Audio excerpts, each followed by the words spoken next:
We tend to steer clear of difficulties whenever we can. This circle here represents where most people typically stay. It's our comfort zone. Everyone has one, and we find it enjoyable to stay within it. Usually, this is how our days look when we're in our comfort zone. Going to school or work and doing just enough to get by.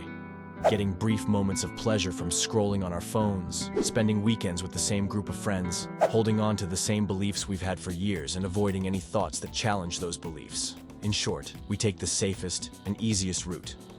Life becomes routine, without any real obstacles, and because of that, we stop growing. It's not hard to see why most people spend most of their lives in this comfort zone. As the name implies, it's comfortable here because it doesn't require effort. At first glance, it may seem like there's nothing wrong with that. Why would anyone willingly choose to face hardship?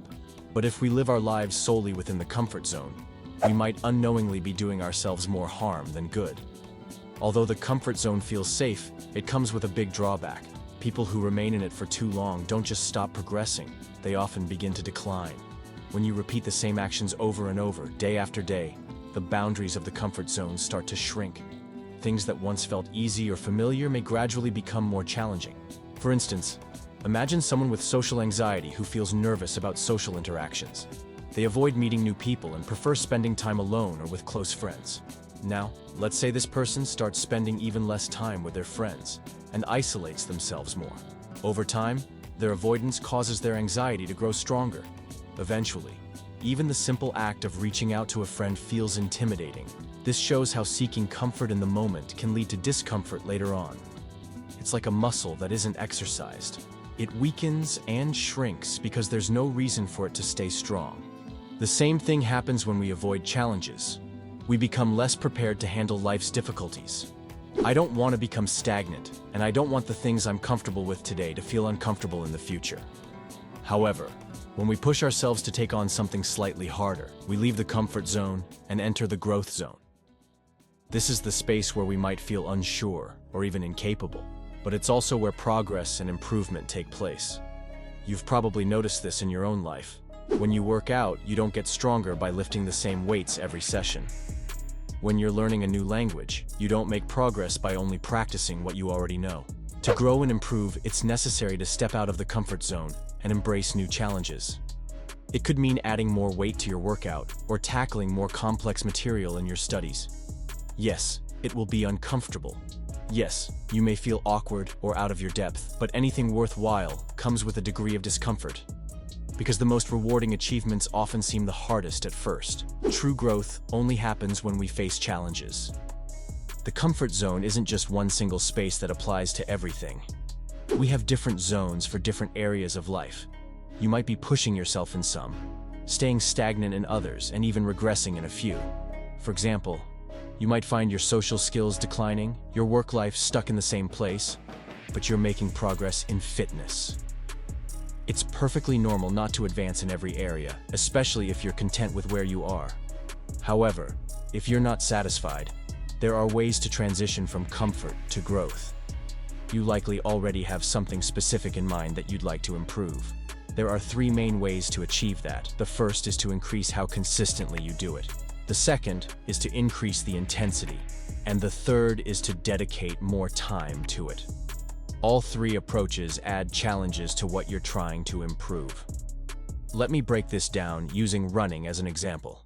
First, increasing consistency means doing the activity more frequently. Instead of running 3 times a week, you might aim to run 4 times. By showing up more often, it becomes harder, but you also build a habit, making it easier to maintain in the long term. Second, increasing intensity involves making the activity itself more demanding. For running, this could mean adding new elements like sprinting or tackling uphill routes. Instead of jogging at a moderate pace, you push yourself closer to your limits, say at 90% of your capacity. Third, increasing duration simply means spending more time on the activity. If you typically run for 20 minutes, try stretching that to 30 minutes. In all these methods, you're pushing yourself slightly beyond your usual effort. And this principle applies to almost any area. Want to learn a new language? Practice daily or even multiple times a day. Want to get better at social interactions? Place yourself in environments where socializing is more likely to occur. These 3 methods, frequency, intensity, and duration, are effective for moving from your comfort zone into growth. As I've mentioned before, Most significant progress comes from embracing short-term discomfort. But it's important to note that not all difficulties are productive. Breaking a bone is painful, but it doesn't bring any meaningful long-term benefits. The challenges you take on should offer a clear long-term advantage. For instance, studying might make you feel overwhelmed at the moment, but it leads to new knowledge and intellectual growth over time. Eating healthy and avoiding sugary foods might feel restrictive now, but it promotes better physical health. Saving money instead of spending it on something you want right away may feel frustrating, but over time, investing that money can significantly grow your wealth. These are the areas where your efforts truly matter. Situations where short-term discomfort leads to long-term rewards. Even if it feels difficult or unpleasant in the moment, the payoff in the future will make it all worthwhile. Alright, so why don't we step out of our comfort zones if it's clearly beneficial? The reason is that there's a third zone, the danger zone. If you push yourself too hard to escape your comfort zone, you can end up here. For example, overtraining might lead to injuries. Working excessively can cause mental exhaustion. That's why most people prefer staying in their comfort zones. They want to avoid the danger zone at all costs. But here's the problem. When people try to make significant positive changes in their lives, they often jump straight into the danger zone. Take someone who wants to improve their physical health. They join a gym and decide they'll work out 5 days a week. They also commit to a strict diet and cut out all sugar. But within a month, they're back to lounging on the couch, playing video games, and eating junk food.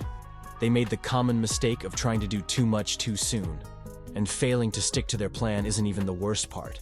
The real issue is that their failure convinces them they're incapable of change. This belief often stops people from making any further attempts. In their minds, they think, if I couldn't do it before, why even bother trying again? So what's the solution? How do we make stepping out of the comfort zone easier, allowing us to reach the growth zone without falling into the danger zone? The answer is to take it one step at a time. You don't have to change everything all at once. A much better approach is to make gradual progress. For instance, if someone hasn't exercised in years, it doesn't make sense to suddenly start doing intense 2-hour workouts 5 days a week.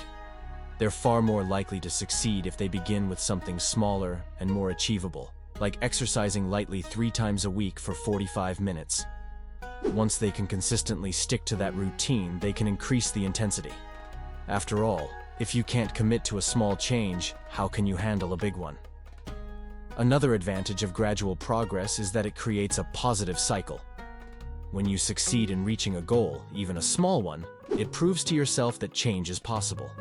This proof builds confidence and gives you motivation to keep going. Success feeds on itself, encouraging you to continue expanding your comfort zone. That said, you don't need to push beyond your comfort zone in every area of life at the same time. When I say to challenge yourself daily, that doesn't mean tackling every aspect of your life all at once. You might focus on challenging yourself in 1 or 2 areas while letting yourself rest in others. This balance allows you to maintain stability while still making room for growth. Rest is essential. Without it, you risk burning out.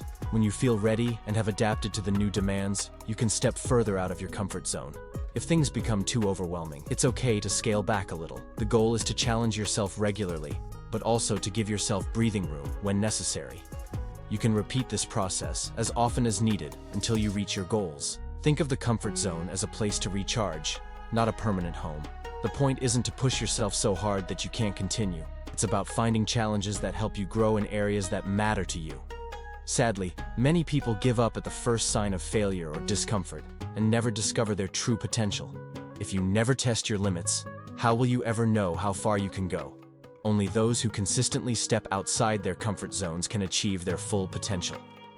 So, I encourage you to challenge yourself today, and I promise you'll be a little better than you were yesterday.